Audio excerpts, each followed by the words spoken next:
We're a full inbound contact support center, so we manage every channel. We manage live chats, we do emails, we do texting, we do phone. We took in almost 1 million phone calls a year ago, and typically about 75% of inquiries by customers are through the phone channel. But we have to get more efficient, we have to serve customers better, and we have to do it more consistently.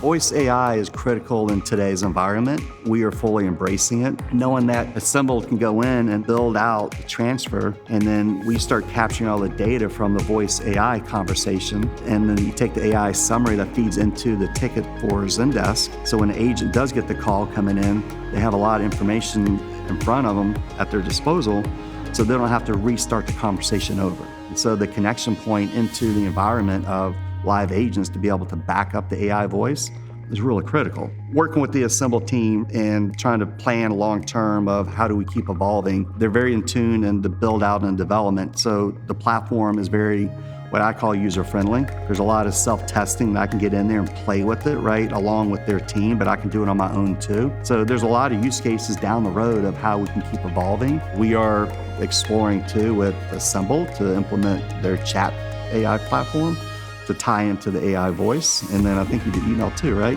If I can solve voice, I can solve chat, and I can solve email, I just solved 95% of my problems.